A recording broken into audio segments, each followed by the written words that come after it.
Kenapa? Karena orang yang janji mereka pakai kekuatan sendiri. They using their own strength. Makanya fail.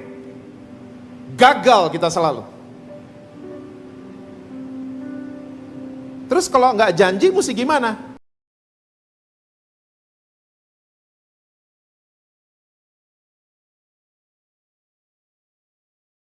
Oke, kita akan langsung lihat Alkitab kita bersama dalam kitab Yesaya pasalnya yang ke-7, ayatnya yang ke-13 dan ayatnya yang ke-14.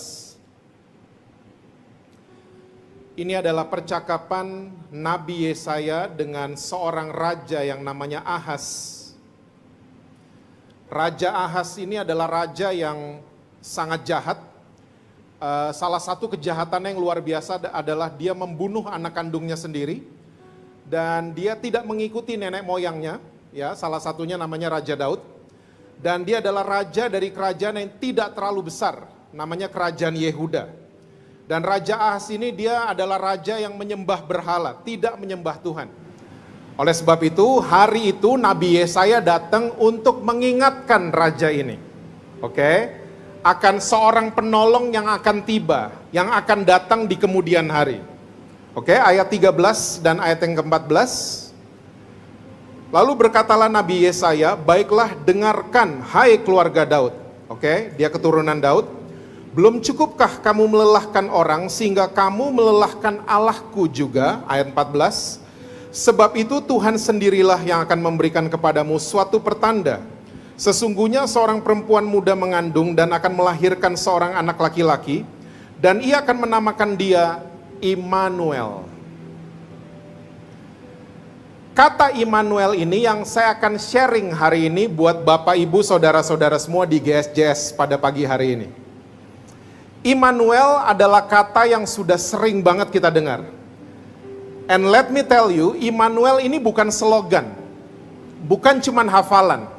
Ya, bukan cuman sebuah kata yang sering kita lihat di poster-poster, ya, di jalan pregolan dan lain sebagainya.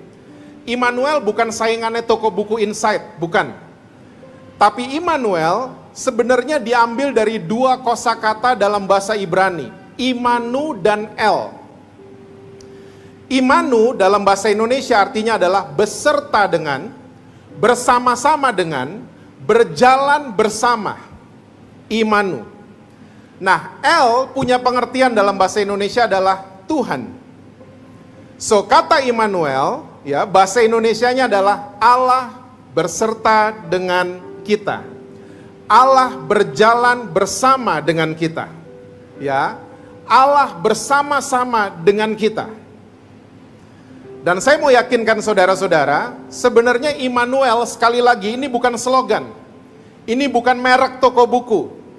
Tapi Immanuel adalah salah satu nature-nya Tuhan. Immanuel adalah salah satu sifatnya Tuhan. Makanya di tengah-tengah keadaan manusia yang sangat jahat seperti Raja Ahaz, tetap aja Tuhan menyertai umatnya. Jadi waktu saudara lagi bikin dosa, ya, asal saudara tahu Tuhan sebenarnya sedang bersama-sama dengan saudara. Kok belaga nggak tahu? Ya.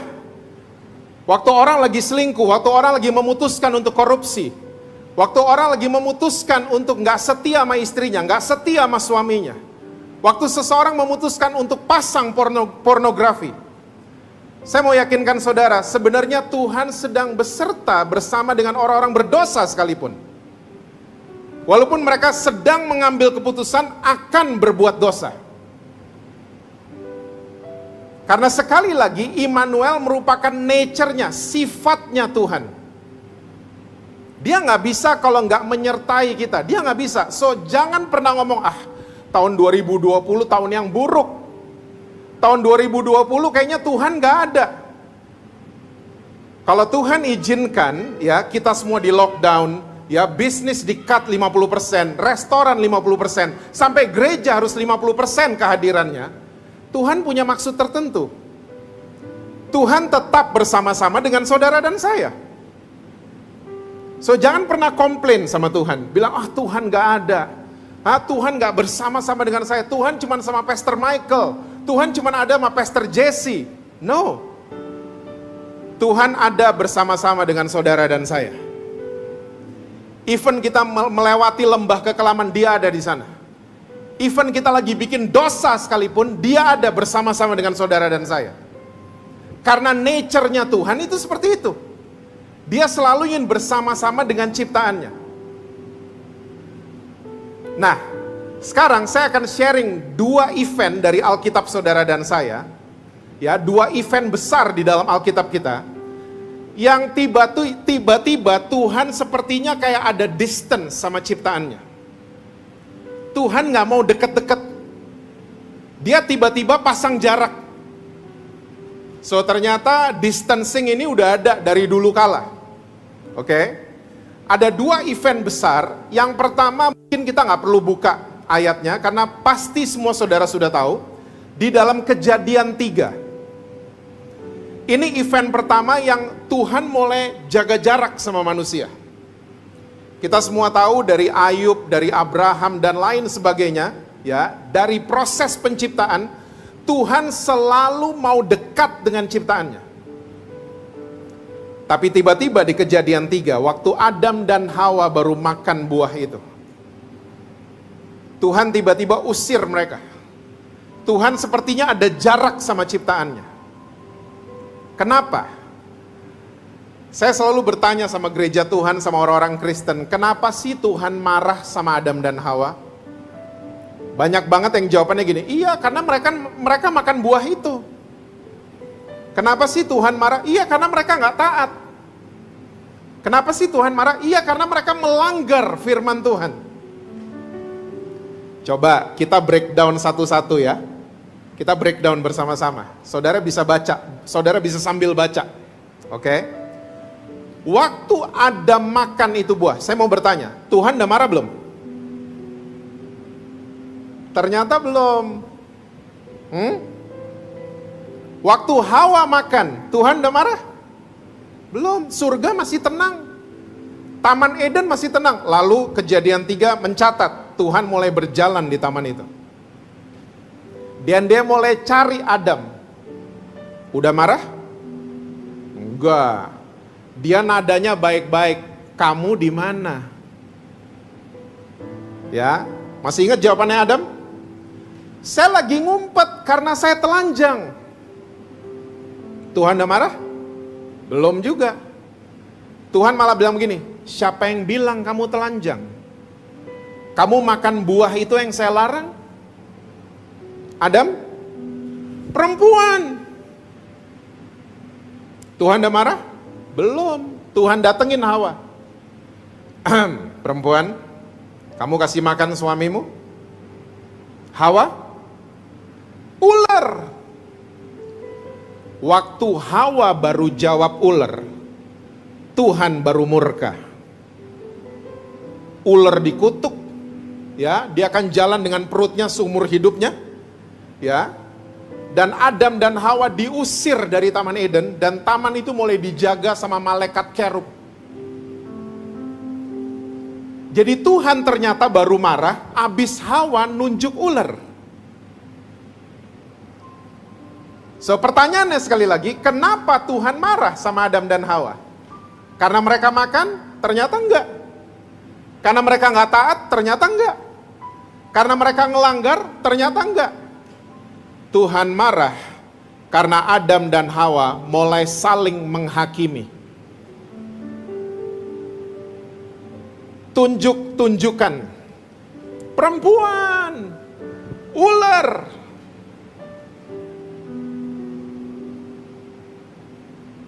Dan saya mau beritahu saudara, sampai hari ini Tuhan masih bertanya pertanyaan yang sama kalau kita kepleset jatuh dalam dosa. Waktu kita jatuh dalam dosa seringkali kita malu kan? Dan Tuhan masih berjalan ke ruangan saudara. Tuhan masih berjalan ke kantor saudara.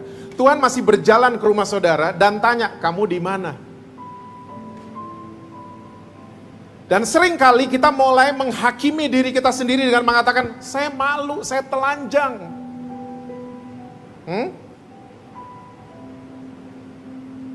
Dan saya mau yakinkan saudara, sampai hari ini pun juga, Tuhan masih kasih pertanyaan yang sama. Siapa yang bilang kamu telanjang? Saudara tahu terjemahan lainnya apa? Siapa yang bilang kamu memalukan? Siapa sih yang bilang? Nah, kita mesti tahu, waktu kita kepleset jatuh dalam dosa, ada oknum lain namanya iblis. Iblis datengin kita langsung gini, malu loh, malu, tutup diri, ngumpet dong dari GSJS, malu, kalau ketahuan malu, bikin malu keluarga, kamu malu-maluin. Pernah dengar kalimat itu di telinga saudara? Saudara rohani sekali ya. Saya sering dengar kalimat itu di telinga saya, lo bikin malu, ngumpet sana. Tutup diri baik-baik. Pakai jubah namanya jaim. Beres kamu udah.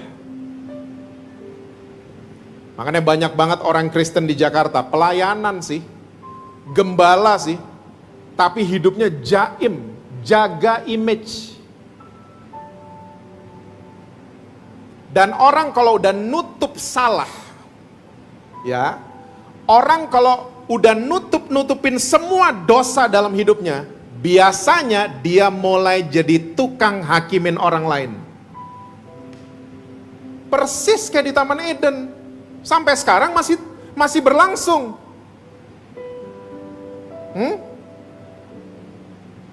Orang yang suka hakimin orang lain, orang yang suka tunjuk-tunjuk orang lain, bukan orang paling benar, bukan. Tapi orang ini simpen banyak salah dalam hidupnya. Ingat ini baik-baik.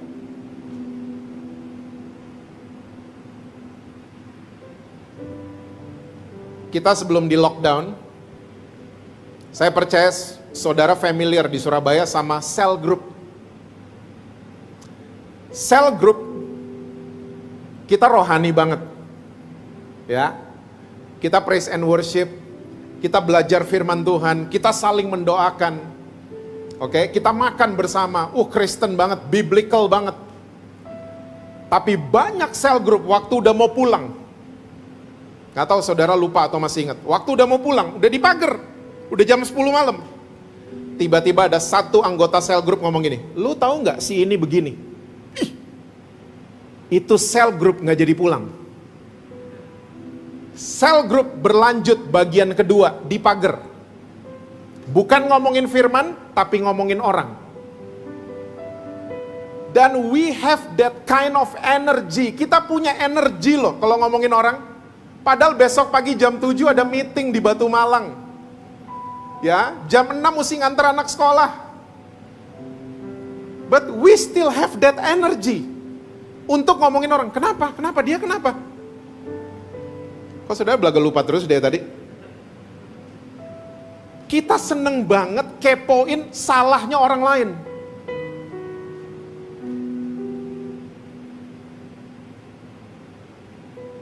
Energinya datang dari mana? Dari rasa bersalah yang kita timbun di dalam. Dan orang yang hakimin orang lain, dia kayak disuntik vitamin C sebentar. Dia merasa better for a while. Dia merasa hebat untuk sementara. Wah, itu orang ternyata ya, gak jauh beda dari gue. Sampai rumah, itu vitamin C-nya habis. Kita kembali hidup dalam rasa bersalah. Ini terjadi sama kita semua, I was like that too. Saya sempat seperti itu dulu. Kalau udah ngomongin orang, Jesse Lantang nomor 1. Ngomongin orang, ternyata waktu Tuhan mulai tegur saya, kamu simpan banyak salah. Terus gimana keluar dari rasa bersalah? Resepnya cuma satu. Bukan rajin kebaktian, bukan rajin nyanyi, bukan. Berdamailah sama Tuhan. Damai sama Tuhan gimana? Jujur sama Tuhan. Kita keseringan janji sama Tuhan. Tuhan janji, dulu saya ingat banget kalau retreat SMP, SD, ya, janji sama Tuhan, rokok ditaruh di api unggun. Pernah ikut acara-acara gitu? Saudara kayaknya kurang pergaulan ya, dari tadi kayaknya nggak tahu apa-apa. Hah? Ya, majalah porno ditaruh di api unggun, ya janji nggak mau lagi, janji di hadapan Tuhan. Saya ngalamin pribadi sendiri. Waktu kita janji sama Tuhan, bertahannya paling lama seminggu. Itu pun kalau pulang retreat. Seminggu bertahannya, abis itu bikin dosa lagi. Dosa yang sama kita buat. Beli lagi rokok, ya, beli lagi ganja. Zaman dulu tuh. Beli lagi minuman. Kenapa? Karena orang yang janji mereka pakai kekuatan sendiri. They using their own strength. Makanya fail. Gagal kita selalu. Terus kalau nggak janji mesti gimana? Jujurlah sama Tuhan. Orang yang jujur selalu dirubah sama Tuhan. Jujur gimana? Tuhan, saya edik merokok, tolong saya. Mendingan gitu doanya. Daripada janji Tuhan nggak mau ngerokok lagi. Malah ngerokok terus. Tuhan, saya sayang sama keluarga saya, tapi saya kejebak sama selingkuhan saya. Please help me. Tuhan, saya edik sama pornografi. Tolong saya Tuhan. Mendingan begitu. Saya udah lihat ratusan kesaksian di Jakarta. Orang yang jujur dilepaskan total sama Tuhan. Dari belenggu-belenggu dosa. Karena itulah firman Tuhan. Di dalam kelemahan kita, kekuatannya Tuhan sempurna.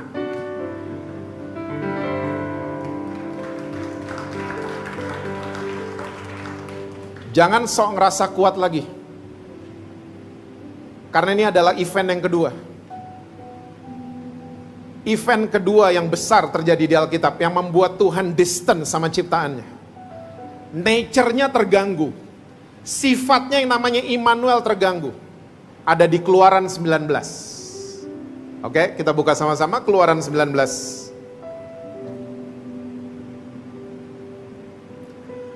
Ayatnya yang ke-7 dan ayat yang ke-8. Keluaran 19, ayat yang ke-7 dan ayat yang ke-8. Alkitab bilang begini. Lalu datanglah Musa dan memanggil para tua-tua bangsa itu dan membawa ke depan mereka segala firman yang diperintahkan Tuhan kepadanya. Ayat 8. Seluruh bangsa itu menjawab bersama-sama, segala yang difirmankan Tuhan akan kami lakukan. Lalu Musa pun menyampaikan jawab bangsa itu kepada Tuhan. Oke, ini cerita yang mungkin kita juga udah sering baca, udah sering dengar. Ya, ini cerita waktu hukum Taurat mau disahkan sama Tuhan buat bangsa Israel. Nah ternyata backgroundnya tuh ini. Tuhan mau berfirman, lewat Musa kepada bangsa Israel, dan Musa menyampaikan kepada tua-tua Israel. Dan jelas sekali di ayat ke-8, mereka mengatakan buat Musa, segala yang difirmankan Tuhan akan kami lakukan. Saudara tahu, ternyata kalimat ini nadanya bukan nada rendah hati. Kalimat ini ternyata nadanya boasted. Oh, apapun yang Tuhan firmankan, we will do it. Karena mereka udah pengalaman, semua yang Tuhan suruh mereka lewatin, ya, laut dibelah, mereka ngalamin dulu tuh gini-ginian. Sampai ke poin ini. So mereka merasa apa yang Tuhan katakan, oh kita bisa kok. Tuhan bilang apa? Kasih tahu aja, we will do it. Ternyata nada kalimat tua-tua Israel ini nada sombong. Merasa bisa.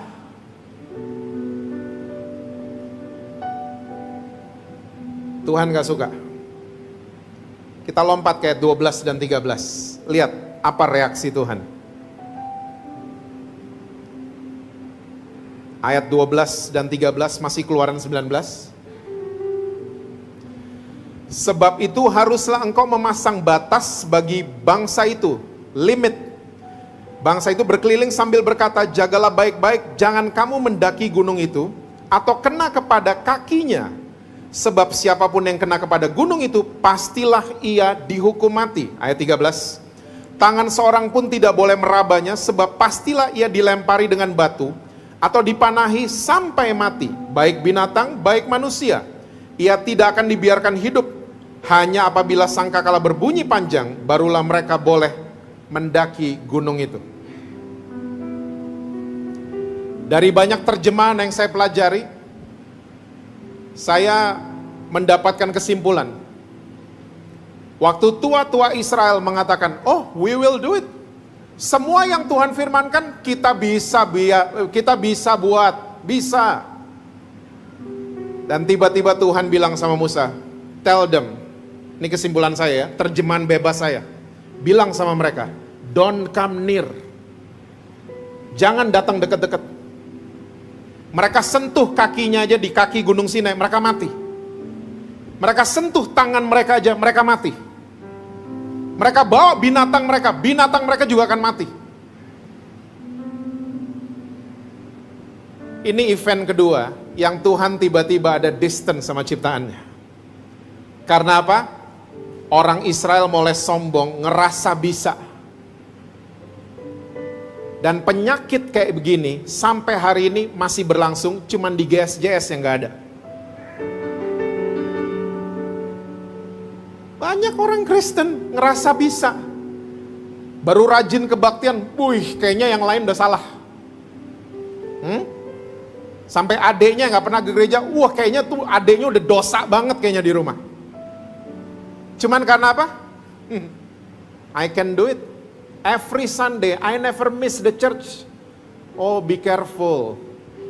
Be careful ngomong-ngomong seperti ini. Ngerasa lebih benar dari keluarga yang lain, ngerasa lebih benar dari orang lain. Yang Tuhan firmankan, oh saya udah bikin semua.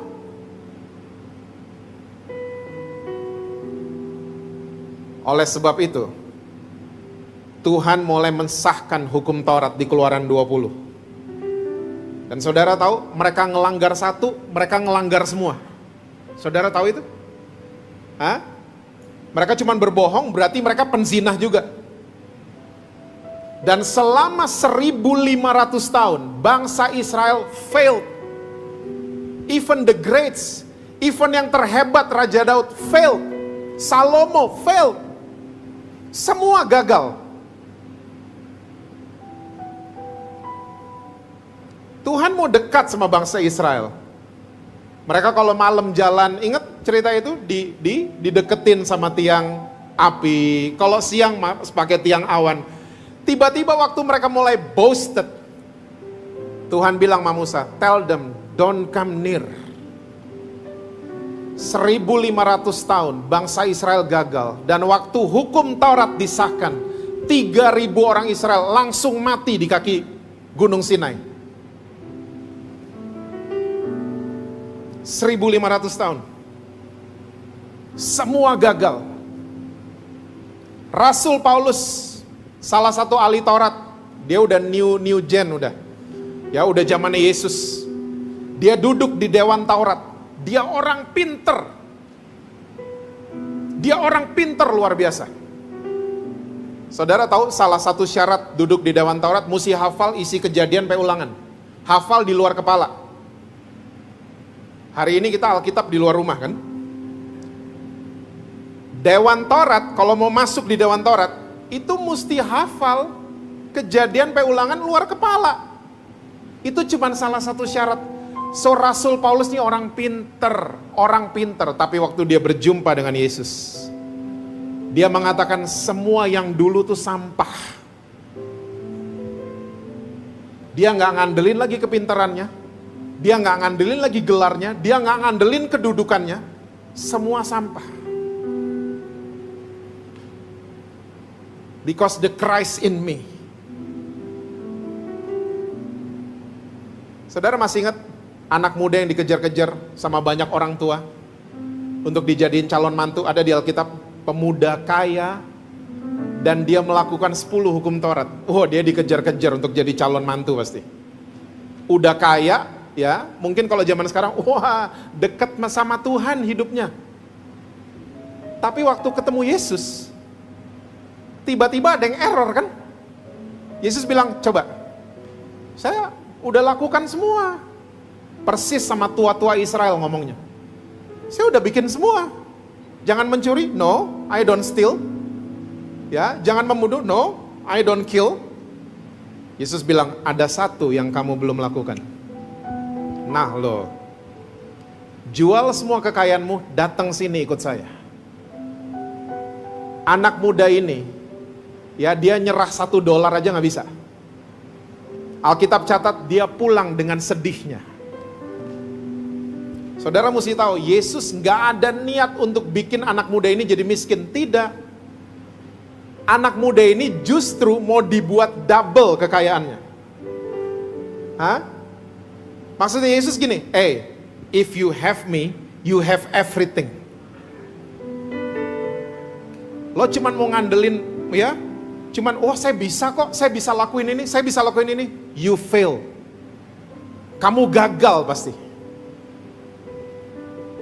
Tapi kalau kamu punya saya, kalau kita punya Tuhan Yesus, kita punya segala-galanya.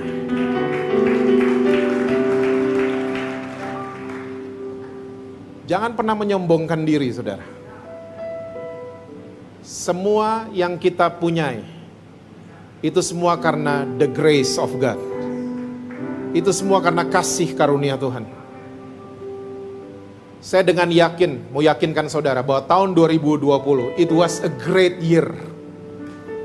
Tahun 2020 adalah tahun yang luar biasa. Banyak orang, termasuk orang Kristen di GSJS, tapi saya gak pernah dengar.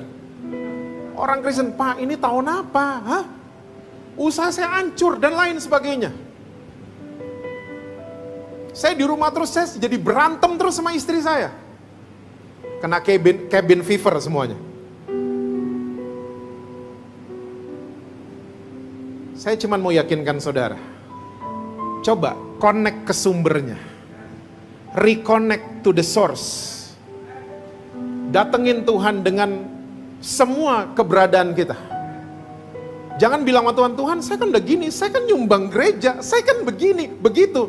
No, don't do that anymore. Tuhan saya kan udah khotbah 20 tahun, kok Tuhan giniin saya? Don't do that anymore. Datang sama Tuhan dan bilang, Tuhan terima kasih untuk semua yang Tuhan izinkan terjadi dalam hidup saya. Saudara akan lihat transformasi akan terjadi lewat hidup saudara. Jangan pernah nyalain Tuhan. Jangan pernah salahkan Tuhan, karena apa yang Tuhan buat ujung-ujungnya kebaikan buat saudara dan saya.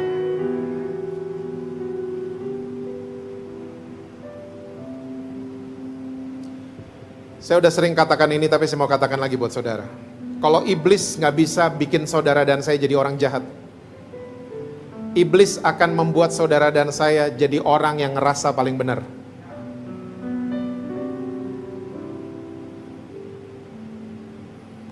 Ngerasa paling benar itu totally distraction.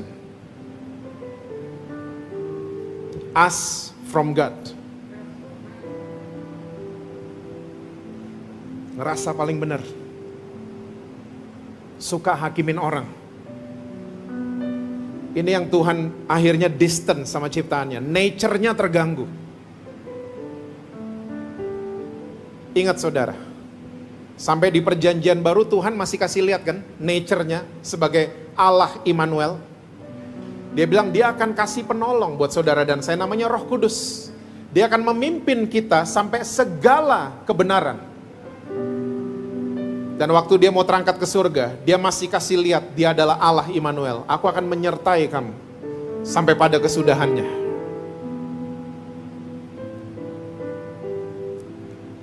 Saya akan tutup dengan cerita tentang grup rock band terkenal dari Amerika. Namanya Bon Jovi. Saudara tahu Bon Jovi? Yang tahu cuman cewek di depan satu, yang lain emang bener-bener loh saudara. Bon Jovi di tahun 89 Waktu Uni Soviet mulai membuka diri, pengaruh Barat boleh masuk. Waktu itu pemimpin Uni Soviet namanya Mikhail Gorbachev, kalau saudara masih ingat. Dia mulai menerapkan ya strategi namanya glasnost dan perestroika. Ini yang membuat Uni Soviet mulai membuka diri. Saudara mesti tahu tahun 60-an, warga Uni Soviet beli rekamannya di Beatles, ditangkap sama polisi. Mereka nggak boleh dipengaruhi sama apapun, makanya dibilangnya negara tirai besi. Nah, tahun 89, singkat cerita, Gorbachev mengundang band-band dari Amerika dan beberapa dari Eropa untuk manggung di Lenin Stadium.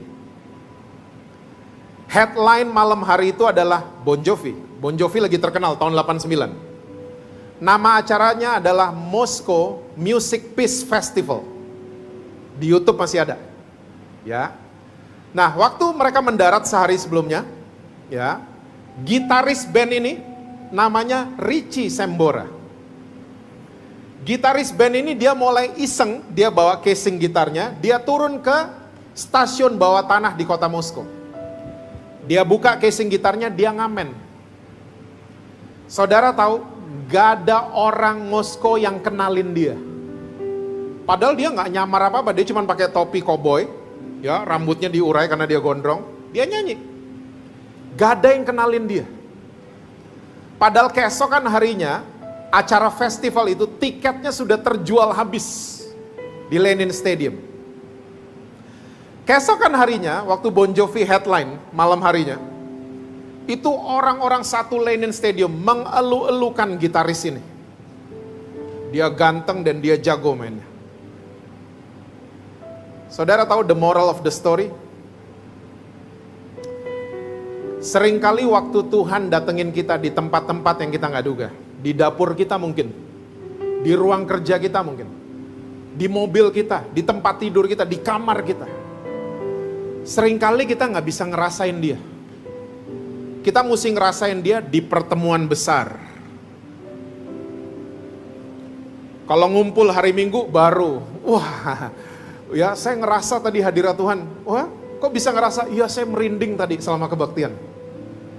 Kita seringkali ngerasain Tuhan waktu udah ngumpul rame-rame. Tapi waktu kebaktian online, live streaming, saya nggak ngerasa apa-apa. Sama kayak penduduk Moskow lihat Richie Sambora di stasiun bawah tanah di kota Moskow. Itu Richie Sambora loh. Mereka nggak kenalin. Saudara tahu ada pribadi namanya Roh Kudus yang selalu bicara sama kita setiap hari. Mungkin di ruangan kecil di rumah kita, mungkin di mobil, mungkin di ruangan kerja kita. Ingat, nature-nya Tuhan, dia Immanuel. Dia beserta dengan kita. Dia mau kasih hikmat, tapi seringkali enggak. Ntar aja hari Minggu. Kita nunggu pertemuan besar, baru kita bisa, I can feel the presence of the Lord on Sunday. No, mulai belajar hari ini. Dimanapun kita berada, Tuhan selalu ada bersama-sama dengan kita. Jangan underestimate His presence. Ingat, awal tadi saya bicara, kita bikin dosa aja dia ada kok. Makanya respect sama Tuhan itu justru habis terima doa berkat.